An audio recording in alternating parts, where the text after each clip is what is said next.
आज है 18 नवंबर 2025 दिन मंगलवार। नमस्कार, जय जोहार। चलिए देखते हैं छत्तीसगढ़ की 25 फटाफट बड़ी खबरों को। लेकिन इससे पहले आप वीडियो को कहां से देख रहे हैं, कमेंट बॉक्स में बताना बिल्कुल ना भूलें। धान खरीदी के बीच सहकारी समिति कर्मचारियों का सामूहिक इस्तीफा, आंदोलन तेज। छत्तीसगढ़ में धान खरीदी के महत्वपूर्ण दौरे के बीच सहकारी समिति कर्मचारियों की हड़ताल गहराती जा रही है।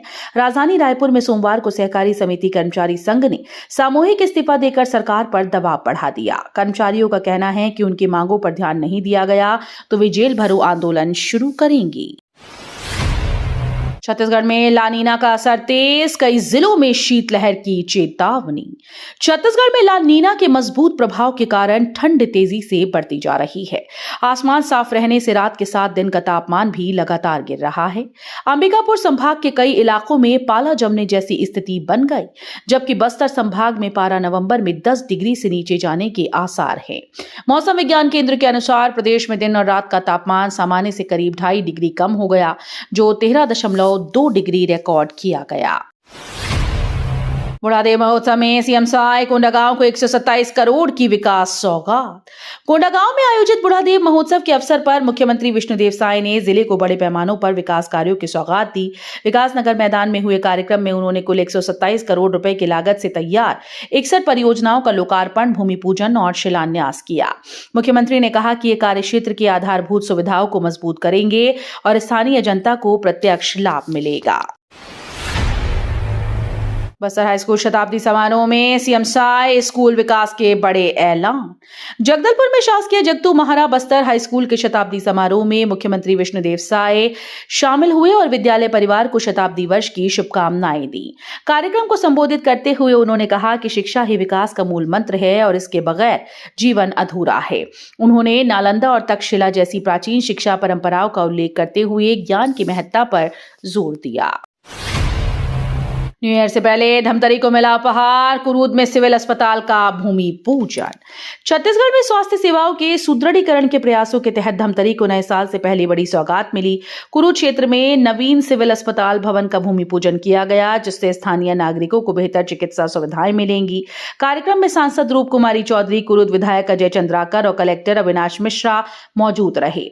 अधिकारियों ने कहा कि आधुनिक सुविधाओं से युक्त यह अस्पताल क्षेत्र के स्वास्थ्य ढांचे को मजबूत करेगा। छत्तीसगढ़ मेडिकल शिक्षा विभाग में 125 सहायक प्राध्यापक भर्ती का मौका। छत्तीसगढ़ सरकार ने राज्य की स्वास्थ्य सेवाओं और मेडिकल शिक्षा को मजबूत करने के लिए बड़ा फैसला लिया। चिकित्सा शिक्षा विभाग में 125 सहायक प्राध्यापकों पदों पर सीधी भर्ती की प्रक्रिया शुरू की जाएगी। सरकार का मानना है कि यह कदम मेडिकल कॉलेजेस में विशेषज्ञ शिक्षकों की कमी को दूर करेगा और आधुनिक चिकित्सा मानकों को मजबूत बनाएगा। मैनपुर परियोजना में आंगनबाड़ी भर्ती शुरू, 3 दिसंबर तक स्वीकार होंगे आवेदन। महिला एवं बाल विकास विभाग की मैनपुर परियोजना में आंगनबाड़ी कार्यकर्ता और सहायिका के रिक्त पदों के लिए भर्ती प्रक्रिया शुरू हो गई। परियोजना अधिकारी ने बताया कि झरगांव 2 केंद्र में कार्यकर्ता पद खाली है, जबकि बजाड़ी 2 और धरनी धोड़ा 1 केंद्रों में एक सहायिका की आवश्यकता है। इच्छुक अभ्यर्थी निर्धारित पात्रता मानदंडों के आधार पर आवेदन कर सकते हैं। आवेदन जमा करने की अंतिम तिथि 3 दिसंबर रखी गई। भारत दक्षिण अफ्रीका मैच के टिकट जारी, छात्रों के लिए फ्री एंट्री ऑफर। शहीद वीर नारायण सिंह अंतर्राष्ट्रीय क्रिकेट स्टेडियम में 3 दिसंबर को होने वाले भारत दक्षिण अफ्रीका वनडे मैच को लेकर उत्साह चरम पर है। छत्तीसगढ़ स्टेट क्रिकेट संघ ने प्रेस वार्ता कर टिकट के दाम घोषित किए और बताया कि ऑनलाइन टिकट बिक्री 22 नवंबर से शुरू होगी, जबकि ऑफलाइन टिकट 24 नवंबर से मिलेंगे। खास बात यह है कि छात्रों के लिए विशेष ऑफर रखा गया है, जिसके तहत निर्धारित शर्तों पर उन्हें फ्री में एंट्री दी जाएगी। बस्तर में पंडुम कैफे की शुरुआत, नक्सलियों के पुनर्वास को नई दिशा मिली। बस्तर में नक्सल प्रभावित युवाओं को मुख्यधारा से जोड़ने की पहल के तहत पंडुम कैफे की शुरुआत की गई। पुलिस लाइन स्थित त्रिवेणी परिसर के सामने खोला गया ये कैफे अपनी तरह का पहला मॉडल है, जहां नक्सल पीड़ित परिवारों और समर्पित नक्सलियों को रोजगार देकर आत्मनिर्भर बनाया जा रहा है। मुख्यमंत्री विष्णुदेव साय ने इसका शुभारंभ करते हुए इसे पुनर्वास की नई दिशा बताया। अव्यवस्था से नाराज किसान धान लेकर कलेक्ट्रेट पहुंचे। कलेक्टर की मौजूदगी में खरीदी शुरू। कबीरधाम जिले के कोठारी उपार्जन केंद्र में धान खरीदी के तीसरे दिन अव्यवस्था खुलकर सामने आई।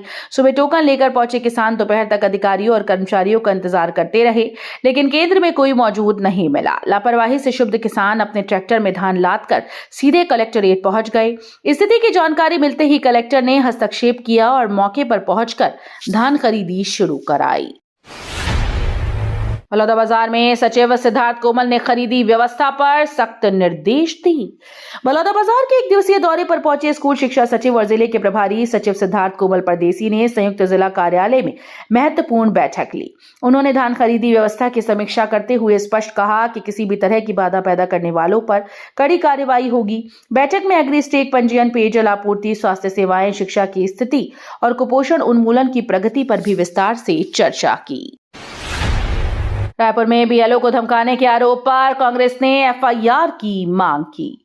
रायपुर की पुरानी बस्ती में मतदाता सूची पुनरीक्षण अभियान के दौरान विवाद खड़ा हो गया। कांग्रेस ने भाजपा पार्षद अंबर अग्रवाल पर एक शासकीय बीएलओ को धमकाने का आरोप लगाते हुए एफआईआर दर्ज करने की मांग की। घर घर मतदाता सत्यापन के दौरान पार्षद द्वारा बीएलओ को धमकाने का वीडियो सामने आने के बाद मामला गंभीर हो गया। कांग्रेस ने इसे लोकतांत्रिक प्रक्रिया में हस्तक्षेप बताते हुए कड़ी कार्रवाई की मांग की।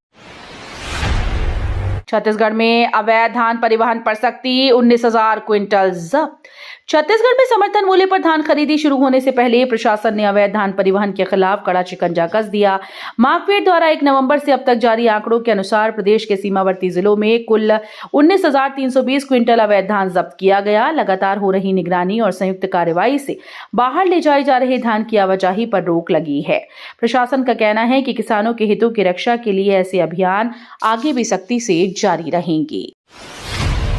अंबिकापुर में राष्ट्रपति स्वागत की तैयारियां तेज। गांधी स्टेडियम में 3 हेलीकॉप्टर उतरेंगे। अंबिकापुर में राष्ट्रपति द्रौपदी मुर्मू के आगमन को लेकर तैयारियां जोर पकड़ चुकी हैं। राष्ट्रपति का हेलीकॉप्टर गांधी स्टेडियम मैदान में उतरेगा, जहां एक साथ 3 हेलीकॉप्टर्स की लैंडिंग की व्यवस्था की जा रही है।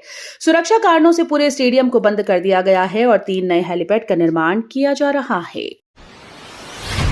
जगदलपुर नगर निगम में चॉइस सेंटर शुरू, अब एक ही जगह सभी नागरिक सेवाएं। जगदलपुर नगर निगम कार्यालय में नवीन आधार सेवा केंद्र, लोक सेवा केंद्र और सीएससी का शुभारंभ किया गया।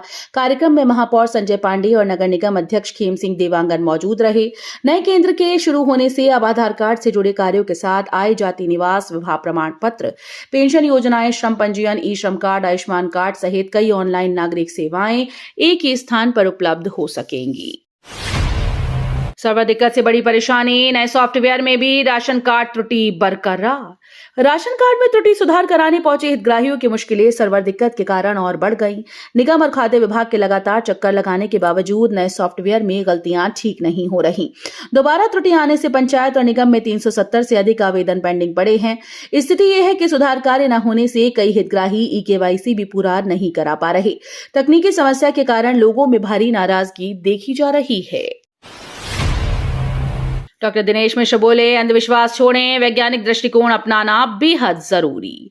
रायपुर के शासकीय स्नातकोत्तर संस्कृत महाविद्यालय में आयोजित व्याख्यान में अंधश्रद्धा निर्मूलन समिति के अध्यक्ष और नेत्र विशेषज्ञ डॉक्टर दिनेश मिश्र ने कहा कि जादू टोने जैसी कोई चीज अस्तित्व में नहीं है। उन्होंने बताया कि अंधविश्वास और सामाजिक कुरीतियों के कारण अनेक निर्दोष लोग प्रताड़ित होते हैं।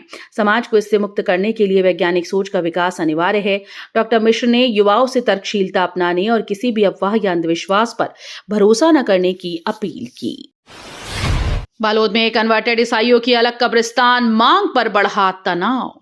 बालोद जिले में धर्मांतरण और अंतिम संस्कार अधिकार को लेकर स्थिति फिर से तनावपूर्ण हो गई। बड़ी संख्या में कन्वर्टेड ईसाइयों ने कलेक्ट्रेट पहुंचकर अपने समाज के लिए अलग से कब्रिस्तान की मांग की। इस मांग का विश्व हिंदू परिषद ने कड़ा विरोध जताया। व्हीप ने प्रशासन को चेतावनी दी है कि यदि कब्रिस्तान के लिए भूमि आवंटित की गई तो वे सड़क पर उतरकर जोरदार प्रदर्शन करेंगे। प्रशासन मामले पर सभी पक्षों से चर्चा कर समाधान खोजने की कोशिश में जुटा है। कृषि विज्ञान केंद्र कर्मचारियों की हड़ताल से कामकाज ठप, रायपुर में विरोध तेज। छत्तीसगढ़ में इंदिरा गांधी कृषि विश्वविद्यालय से संबद्ध कृषि विज्ञान केंद्रों के कर्मचारियों ने एक दिवसीय हड़ताल शुरू की। कर्मियों ने कल्याण संघ और राष्ट्रीय संगठन forum of KVK and AICRP के आह्वान पर विरोध में हिस्सा लिया। हड़ताल के चलते कई कृषि विज्ञान केंद्रों में दैनिक कामकाज प्रभावित हो गया। कर्मचारी लंबे समय से लंबित मांगों को लेकर आंदोलनरत हैं और उनका कहना है कि समस्याओं के समाधान तक विरोध जारी रहेगा। छत्तीसगढ़ के महाधिवक्ता प्रफुल्ल N भारत ने पद से दिया इस्तीफा। छत्तीसगढ़ हाईकोर्ट के महाधिवक्ता प्रफुल्ल N भारत ने अपने पद से इस्तीफा दे दिया। उन्होंने इस्तीफा पत्र राज्यपाल को सौंप दिया, जिसके बाद राजनीतिक और कानूनी हलकों में हलचल बढ़ गई। बताया जा रहा है कि उच्च स्तरीय बैठकों और कानूनी सलाह मशविरे के बीच इस फैसले पर जल्द आधिकारिक बयान सामने आ सकता है। प्रफुल्ल N भारत को जनवरी 2024 में राज्य सरकार ने महाधिवक्ता नियुक्त किया था। GGU में छात्र की संदिग्ध मौत पर NSUI का उग्र प्रदर्शन, प्रशासन पर आरोप। गुरु घासीदास केंद्रीय विश्वविद्यालय में छात्र अरसलान अंसारी की संदिग्ध मौत के बाद दोपहर परिसर में तनाव बढ़ गया। NSUI और कांग्रेस से जुड़े छात्रों ने विश्वविद्यालय में कथित अनियमितताओं और प्रशासन की लापरवाही के विरोध में उग्र प्रदर्शन किया। प्रदर्शनकारी मुख्य गेट पर चढ़कर नारेबाजी करने लगे, जिसके बाद पुलिस को हस्तक्षेप करना पड़ा। स्थिति बिगड़ने पर छात्रों और पुलिस के बीच धक्का मुक्की और हल्की झड़प भी हुई। 2 साल बाद भी महासमुंद रेलवे स्टेशन अधूरा, यात्रियों की बढ़ी परेशानियां। अमृत भारत स्टेशन योजना के तहत महासमुंद रेलवे स्टेशन का आधुनिकीकरण 2 साल बाद भी पूरा नहीं हो सका। लगभग 16 करोड़ की लागत से चल रहा ये प्रोजेक्ट लगातार देरी का शिकार है। पहले जून 2025 तक कार्य पूर्ण करने की बात कही गई थी, फिर समय सीमा अक्टूबर तक बढ़ाई गई, लेकिन स्टेशन परिसर में अब भी कई निर्माण कार्य अधूरे पड़े हैं। इस देरी का सीधा असर यात्रियों पर पड़ रहा है। CBI अधिकारी बनकर NRI महिला से 80 लाख की साइबर ठगी उजागर। राजनांदगांव के सन सिटी क्षेत्र में डिजिटल अरेस्ट का गंभीर मामला सामने आया, जिसमें अमेरिका से लौटी NRI वृद्धा शीला सुमाल से 80 लाख रुपए की ठगी की गई। आरोपियों ने खुद को CBI अधिकारी बताकर फर्जी जांच का डर दिखाया और महिला को धन ट्रांसफर करने के लिए मजबूर किया। पीड़िता ने कोतवाली थाने में शिकायत दर्ज कराई, जिसके बाद पुलिस ने फोन कॉल विवरण के आधार पर FIR दर्ज कर जांच शुरू कर दी। पेंशनर्स को अब EPFO नहीं जाना पड़ेगा, घर बैठे मिलेगा लाइफ सर्टिफिकेट। देश भर के पेंशनर्स के लिए बड़ी राहत की घोषणा हुई। अब उन्हें अपना जीवन प्रमाण पत्र जमा कराने के लिए EPFO, बैंक या डाकघर के चक्कर नहीं लगाने होंगे। पेंशनर्स 30 नवंबर की समय सीमा से पहले घर बैठे डिजिटल माध्यम से लाइफ सर्टिफिकेट जमा कर सकेंगे। जीवन प्रमाण पत्र जमा करना हर रिटायर केंद्र और राज्य सरकारी कर्मचारी के लिए अनिवार्य होता है, ताकि उनकी पेंशन नियमित रूप से जारी रह सके। इस नई सुविधा से बुजुर्ग पेंशनर्स को काफी सुविधा और समय की बचत होगी। अमित शाह का कड़ा बयान, दिल्ली धमाके के दोषियों को पाताल से भी पकड़ेंगे। केंद्रीय गृह मंत्री अमित शाह ने दिल्ली धमाके पर कड़ा रुख अपनाते हुए कहा कि इसके दोषियों को पाताल से भी ढूंढ निकाला जाएगा और उन्हें सख्त से सख्त सजा दी जाएगी। उन्होंने स्पष्ट किया कि प्रधानमंत्री के नेतृत्व में देश आतंकवाद के खिलाफ पूरी मजबूती और प्रतिबद्धता के साथ लड़ रहा है। शाह ने कहा कि ऐसे कृत्यों को किसी भी हाल में बर्दाश्त नहीं किया जाएगा और सरकार आतंकियों और उनके नेटवर्क को जड़ से खत्म करने के लिए लगातार कार्रवाई कर रही है। तो ये थी आज की बड़ी खबरें। अगर आपको न्यूज़ पसंद आई हो तो वीडियो को लाइक और शेयर करना बिल्कुल ना भूलें। धन्यवाद।